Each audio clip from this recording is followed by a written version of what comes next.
Okay. So our first guest today is Mr. Jason Butler. Jason founded, well, first of all, Jason is the father of 13 kids, and he's the founder of Butler Builders, and also the owner of Preservation Company. If you're not familiar with Preservation Company, they are a business that loves historic architecture and design, and they provide their clients with these carefully curated architectural and reclaimed items and vintage goods. And so it's an amazing store. If you guys haven't been there, it's over Lincoln Village area. What's the name of that street? Meridian Street. Meridian Street. Yep. So check out Preservation Company if you haven't. It's amazing. They harvest really cool architectural elements, doors, windows, corbels, doorknobs, Fixtures. all manner of things. All over the world. All over the world. Yeah, they'll go to Egypt. They went to Egypt last year and filled up a container of cool items, and then they do these container parties. So anyway, that's Preservation Company. So let's start by Jason. Tell us just about your background. Where'd you grow up, and what were your career plans as you were growing up? I wish I had a mic. You know, it makes you feel better when you have something to hang on to. Grew up in Huntsville, Alabama, my whole life. At a young age, I always wanted to be an architect, like a really young age, from like age 11, 12. Loved drawing house plans, and as I got older, our house burned down when I was 14, and my dad worked every day, so we had, the Lord kind of directed my steps in the building avenue. I was on the house side every day, so my dad would be at work, and I understood the plans. I met the subcontractors, and I was 14 years old, and I'm sure looking back that the subcontractors disrespected me. They would laugh behind my back and all these things. This guy telling them what to do, or I didn't tell them what to do. I just was showing them certain things, notes my dad had given me to show them. But through that whole process of building that house, I realized I really loved building, and also realized that I couldn't sit still. So architect was not going to be really a good avenue or path for me. I was extremely ADD. So kind of from then on, from age 15, really, my dad would drop me off to remodel somebody's kitchen, or to remodel. He would drop me off. I'd have my chop saw, table saw, all these things, drop me off on the way to work. I'd work for somebody. I was getting paid really good as a 15-year-old, and they were getting a really cheap kitchen or living room remodel. So it was like so from then, went to school, actually at a trade school in Michigan when I was 16. What was that? It was Alert Academy.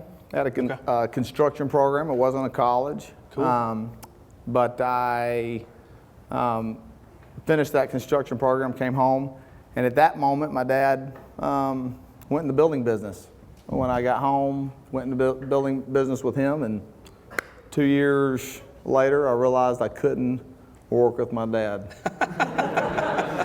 I love my dad, and that's why we're still good friends today, is because we don't work together. But I'm now at that point with my children that I realize that they're probably not going to be good friends with me if they keep working for me. So that's awesome. Anyway.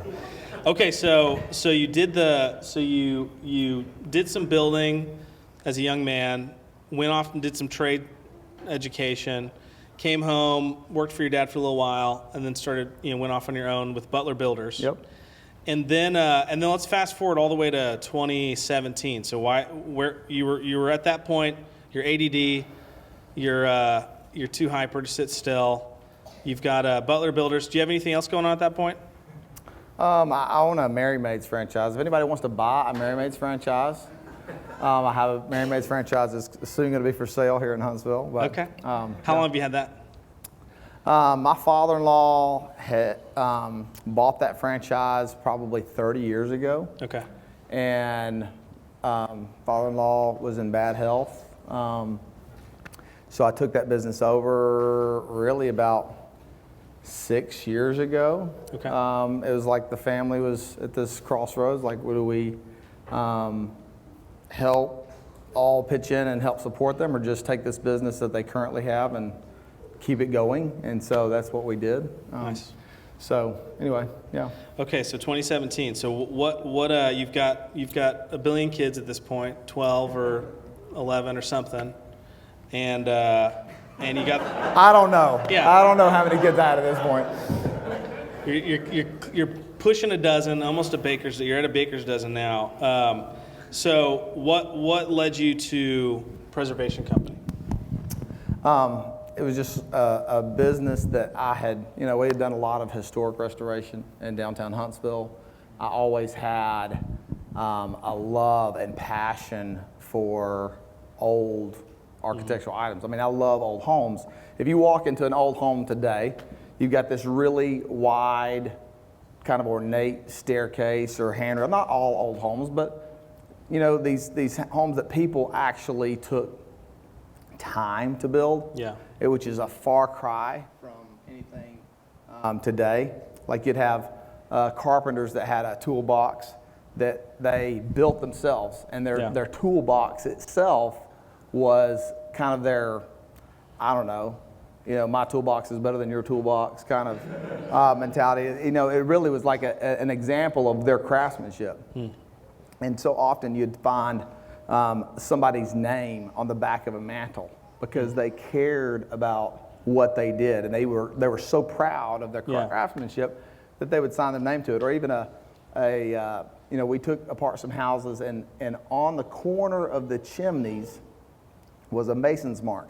There's this mason's mark, and the mason's mark was in the chimneys in that area because he was proud of what he did. Yeah. And so you don't get that today. In the building business, you walk on a job and you walk in and said, "Who did this?" And everybody's like, I didn't, and it's just a far cry and different from it was back then. Yeah, that's and so cool. I just love the time that people took to build things. So when you started Preservation Company, was it like you think it was like a fun side hustle?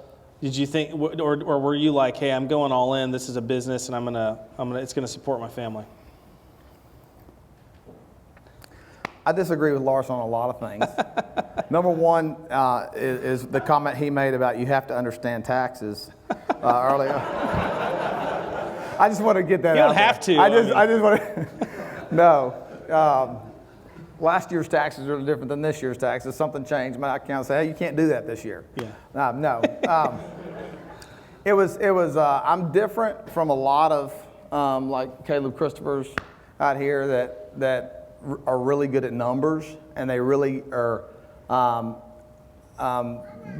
good at business plans and those kinds of things. I really could barely make. This is just the honest truth. I could barely make Preservation Company make money on paper as a business plan. And I know that's shocking. Like, hey, why would you start a business that you really can't make it make money on paper? And then you go to the bank and they don't like it either. And then you go buy a historic building that costs you twice as much to renovate, and your wife is crying every day, and all those things, saying we're going to lose everything. What have you done? So this is the truth of it. Although I had this thing that I just couldn't. It was just something I'd always wanted to do. Mm-hmm. I'd always wanted to be in this space, and I could see it being something that I couldn't really make it make money on paper, but I could feel like you could create this atmosphere that people wanted to be in. Mm-hmm. And so that's kind of where we are. I probably am off your question because I'm no, it's great. Random, whatever. So you invested significant money in getting that building and getting that thing started. So I mean, you weren't just kind of dipping a toe in the water. You were going for it. All in or yeah. all nothing. Yeah, all or nothing. Yeah. So did you? What were your first steps? What was the first thing? It's like, all right, we're doing this thing. How did you start? With most businesses, you're able to, acquire a piece of property first and build out and then get your inventory. With this business, I mean, you can't get enough architectural salvage overnight to start a business that comes from all over the place. You have to, buy it and source it from all over to gain enough. Because when we started, we wanted to start with a bang, and we wanted to be able to have enough inventory. It's like being any kind of business. You kind of got one shot to impress someone. Yeah. And as a restaurant, you come in, the service is bad, the food's cold, whatever. I mean, the person's not going to come back. Very small chance that one customer is going to come back. And so the same thing with this business is you have to have enough inventory and impress and wow people that you're going to get repeat business. And so we had to start 5 years before acquiring all of the architectural salvage. We had some from being in the historic restoration business, but not the amount that you need to start a store. So that's where we started. We started 5 years ahead of time, knowing that this was our end game and where we were going to be. And then starting to try to find a building to be in. And for us, it's like you couldn't sell architectural salvage, antique things without being in an antique building. And so that was kind of the next step of acquiring. So you were able to kind of leverage your building business, use that as a springboard, to acquire the inventory that you needed for opening, and you needed a building. So did you have to go raise money, get investors, go to the bank? How did you fund it? So we had to get really creative with financing. We, again, we could make the business make enough money to, on paper, that we could kind of justify, but with not enough to get like a real good loan or anything like that. So first of all, we found a building, and then we came up with a business plan for making the building make enough money to cover our the building expense itself. Our business kind of finances or income contributing to that, and so that's kind of where we just got creative, and we got creative with the owner of the building as well, having him take a third position behind the bank for our down money. So nice. So you've got so really it's the building itself is a business, because you didn't buy a building that was just big enough for you. You bought a building that you could generate income by renting several pieces of the building to other businesses. Cool. So 2017, that's when like the store opened officially? I don't remember. 2017, that's yes. 2017, end of maybe November of 2017. Yeah. So what were you like? What does your day-to-day look like at that time? Still had a lot of building going on. Okay. So, so you didn't quit the site. You didn't quit the building thing and say that's over. Now I'm starting this. You needed that income. Nope. Those were some stressful years. But still building full time. Still getting preservation off the ground. Still running Merry Maids kind of from a distance. Was kind of our weekly, lot of hours. Yep. Was it just you? Our family, my oldest is 21 now, and you can imagine they're just stair steps all the way down to 10 weeks. If you missed it, Jason's got 13 kids. So, our kids, a lot of our older kids work in the business, and that year and 3 or 4 months that we were renovating the building. So we had this renovation process. It was blood, sweat, and tears. Literally, our family lived at the store. Mm-hmm. We created a bunk room where the younger kids would sleep, and the older kids would work until 2 o'clock in the morning, renovating and getting the store open. So there's a lot of help by the family and friends. And Caleb helped us a lot when we were first getting started. We're not computer people. I'm not a computer person. just getting the inventory stuff set up. Caleb was just instrumental in coming over there, and that's why you need good friends, right? So, So Caleb got it. I mean, Caleb maybe saw the vision. Did you feel like most people around you saw what you were doing and were supportive of it, or did you feel like everyone thought you were crazy? Or probably a mixture of people feeling like you're crazy. I think all in all, people were supportive and thought. Yeah. I think people couldn't really see it. Yeah. A lot of times, like you have this idea or vision for what you're doing, but it's kind of a no space. It's like if you're going to open a restaurant, there's a lot of other restaurants, or if you're going to open up this kind of retail spot, there's a lot of those kind of retail spots. That's kind of kind of out on a limb. Were you patterning this off of something, or did you have a mentor, or were you just kind of totally winging it? Winging it. Winging it. Okay. Yeah, I tell people I fly by the seat of my pants a lot, so I run through a lot of pants. Yeah. Yeah. Yeah. Nice. Yeah. So it opened. I think 2017 is kind of roughly the official opening date time. It sounds like. How long before you felt like this is actually going to work, or are you even there yet? It was 3 years, maybe 3.5 years before we turned a profit. Okay. And so, when you say turn a profit, it's like you got your time invested in it, and sure. A lot of people can testify to this, that it's like right when you think you're about to be over the hump, starting a business, then you have to expand your space. Yeah. And so that takes up all the profit. You have to hire more employees, and that takes up all the profit. And so you keep getting to this point to where you kind of level out and you can rise above. So 3.5 years, 3.5 years. 3.5 years before we turned a profit. Wow. So you were obviously had to supplement that during that time with your other businesses.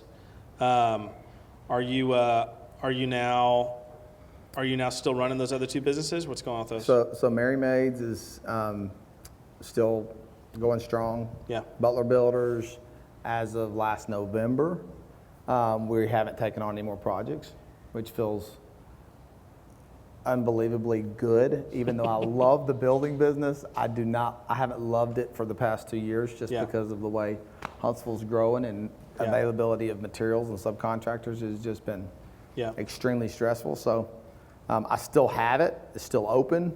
But my next venture will be something a little bit different than what we've been used to. So yep. That's awesome. So maybe talk a little bit about leadership and hiring people. I mean, what I feel like every business owner I talk to talks about the importance of culture and people they hire, and how have you had to think about that and grow in that area? I'm still growing in that area. Good. I am not naturally coming from the building business. You're trying to produce a product for a customer, and you have you're wedged between three things. You're wedged between your customer satisfaction and your reputation, and your subcontractors working for you and producing a certain kind of quality of work, and then the inspection department that's gonna tell you things you can and cannot do. And so you're stuck right there in the middle of all these things. And so I've come from a very critical background. All my kids could tell you I'm just I'm to this day, I mean, even last night I was talking to my wife, I want to quit being so critical. I mean, it's like I just notice every little thing. Yeah. I walk into a house. Why is that trim like that? Who'd put this up? Is that level? What's wrong with you guys? And I mean, but it was worse than that. It was like, do y'all know what this is? This is a level. Y'all about to think about using it. That's the kind of thing that doesn't go well in the workplace. It doesn't go well. People don't like being treated like they're idiots. Yeah. And they're not. They're good at a lot of other things, and it's like I've not I've never been that way with my children. I'm always noticing the things that are wrong, and that's probably my the absolute worst thing about being in business for me. It's like I have to like walk in the store. I'm like, why is the window not clean? That's the first thing I say. Is, we're like, how are y'all doing today? Well, can somebody just, whatever. There's a different way to do it. Yeah. So I'm not a good leader in that sense. I'm just, putting it out there. It's just something that's really, it's so fresh on, even this week's things that I can't help but say that's the hardest thing for me. Would you say that your experience as a business owner, I think what you're saying, and tell me if I'm wrong, but it sounds like what you're saying is that being a business owner has stretched you and has exposed weaknesses and flaws in your own character and driven you to work on those things. Oh, yeah. Yeah, the tyrant, I don't know tyrant, I shouldn't say tyrant, but I probably am. The difference between two generals, like a general that people follow into battle, and the general that demands these guys follow him into battle. It's like, I don't want to be that second general. I don't. I want to be the kind of people that, I went to a restaurant 2 nights ago, and I just said, everybody here has just a great attitude. What is going on here? I mean, I asked our server that, and she said, our owner is really an amazing person. And I just took that as like, man, I wanted my people to say that about me. Yeah. It's good. And really so I good. want my kids to say that about me. I'm the same way. It's like when you have a family business, the worst thing, you're a leader of your home, you're a leader of your business. You get home, your kids do not want to talk about the business. They don't. They want the home to be home. It's like, what happened at work today? Blah, blah, blah, blah, blah, blah, whatever. And so it is important that, as a family business, especially if your kid's involved, that thing shuts down at some point in time. They want to break from it. They don't want to live and breathe it maybe like you want to live and breathe it or have to live and breathe it. Right. And so, shutting those things down. Do you feel like over this kind of up to this point in your career, do you feel like you are moving more and more towards your calling? Like, do you feel like what you're doing is your calling? Do you feel like it's what you're built to do? I do. I feel like sometimes, some people feel really called to do things. Yeah. We do pray about things. I don't feel like a lot of times that when you pray, it's like as an American, if you took yourself as a U.S. citizen, and you take yourself as anyone from another country in way more dire circumstances, the prayers look a lot different. It's like, oh Lord, please let us get that beach house we wanted to get, versus can my kids eat today? It's just so much different. And so I feel like our calling, and I do feel like it's where we're supposed to be as a family and where the Lord has opened up doors for me to be there. But I also look at things that haven't gone so well in my life, and I felt like I didn't follow the Lord in those directions. And what's interesting is whether I did or I didn't, I don't know even to this day, but I know the things that I'll learn from that circumstance or that thing that happened, and I wouldn't trade that. I wouldn't trade those things. And it's like you feel like, well, I didn't listen to the Lord because it didn't work out. Sometimes we listen to the Lord, and you fall flat on your face. And you fall flat on your face, and that's exactly what the Lord wants, because it's in those times that you fall flat on your face that you become dependent. I've taken to saying frequently that our Father is not a helicopter parent. He doesn't bubble wrap us. He actually wants us to fall and skin our knees, and that's how we learn. Absolutely. Would you share with me, if you're comfortable, your philosophy about selling the business? Have you thought about selling the business? Has that ever been on your mind, or is that factor into how you think about the business, or is that not even something that you care about?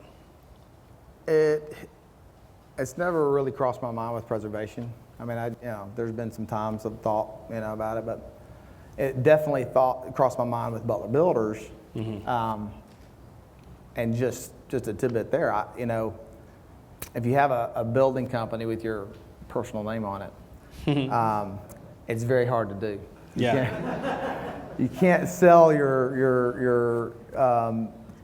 your personal name in a business. It's very hard to think, well, it could go well, this person could cheat people, and no matter how much people know that you don't own that business anymore, your name is tied to it. And so I just had to let it go instead of selling it because of that reason. Do you hope, with Preservation Company, do you hope to hand it off to future butlers? You hoping that one of your kids maybe will want to take it, or how do you think about that? If one of those kids can tolerate their dad long enough to inherit that business, then it's theirs. Yeah. I mean, I hope that one of my kids will be passionate about it. My kids love the business. They love the atmosphere of the business. But not necessarily all of them are passionate about the things I'm passionate about. Yeah. So we'll wrap up here, but last quick question maybe. There's a lot of folks here, I think, that have been employees their whole careers, maybe are for the first time even entertaining the idea of doing something else. I know for me, the idea of quitting my job was terrifying. Me, my wife, just our tolerance for risk, is something that I think my wife's tolerance for risk was unusually high. What would be your encouragement to somebody at that phase? I talk to some folks who tell people, don't do it. It's a bad idea. It'd be crazy. What would be your encouragement to somebody who's sitting here today and is going, man, maybe I should do that thing that I've always wanted to do? This is not what he asked me to say, so I'm going to jump on in the water's fine. What's the phrase that entrepreneur is the only one that works 80 hours and plays 40-hour pay from somebody else? I feel like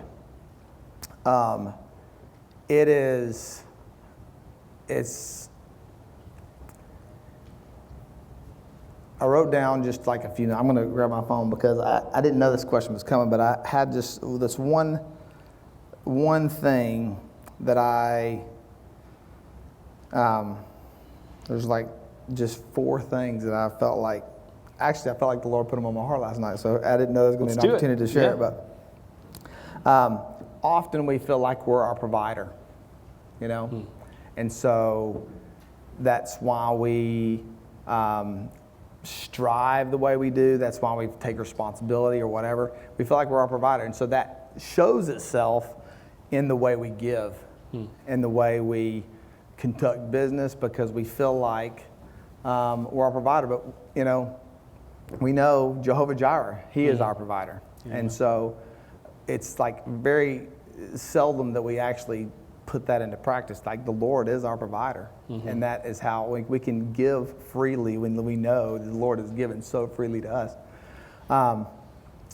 And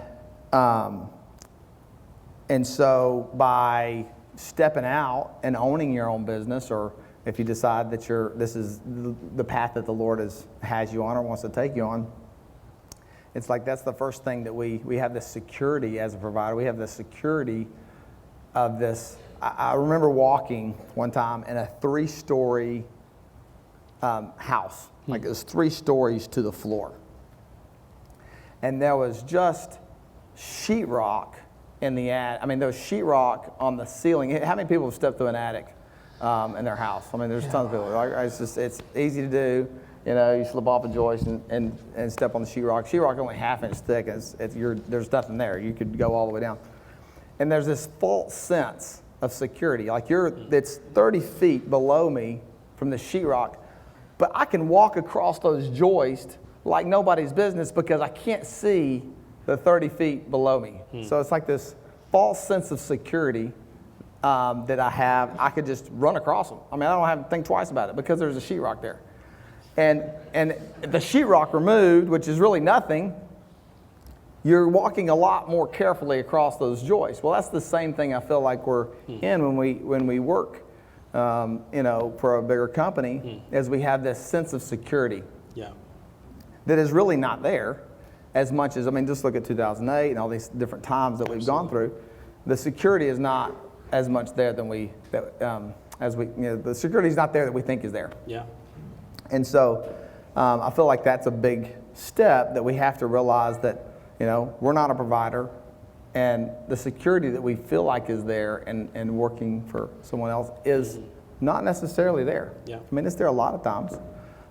It's definitely the easier route, for sure, for a lot of people, but I don't feel like you really get the satisfaction that you get when you own your own business. And then the last two things are faith building. It's faith building. Yeah. It's the same as the prayers. Yeah. Here versus there. In America, we're not required to have a lot of faith. Mm-hmm. We have a paycheck coming in, our mortgage is paid, we still have, enough money to go on vacation, whatever. We don't have to have faith that our next meal is coming in. Mm-hmm. And owning your own business is like the next step. We're still live in America. We still have lots of safety nets, so to speak. But it's like, it's faith building. Yeah. It's faith building. It builds your faith to see things happen on a real daily basis, within your business, things that you pray about, things that you need to happen, things that the Lord provides in certain ways. Yeah. So it's faith building. But the last thing that I felt like the Lord gave me was compromise. No compromise. When you own your own business and you decide that this is something that you're going to stand for, you can stand for it. And I feel like that's the biggest thing that's happened even in the past 2 years. As people are, and probably the very reason that you're doing this, is people have had to compromise. They've had to compromise. And it just starts out with small compromises. Whether it's, let's just say, move back a few more years, the compromises that are happening today were not on the table, but the way that you're doing sales. You have to do this certain thing that you don't feel like is right, but you have to do it because you work for the company. But now the compromises are getting bigger and bigger and bigger. And once you've taken those small steps of compromise, those larger areas of compromise are a lot easier to take because they've already gotten you to bite, onto their whatever business model, mentality, whatever, culture. Yeah. But so those things I feel like, and owning your own business, that's probably a little off of what your question was. That was perfect. But those things I feel like for our family, the ability not to compromise, the ability to trust in the Lord, and have faith, and then the false sense of security that we don't really have. I mean, it's that's what I would say. And it's a lot more work. I'm just going to tell you. To be honest, it's a lot more work. And I know people that are in business, and these guys could probably tell you over here that they are much better business people than me. I'm honest to goodness, I'm not a good business person. My wife will tell you I'm not a good business person. If I can do it, anybody can do it, is what I'm saying.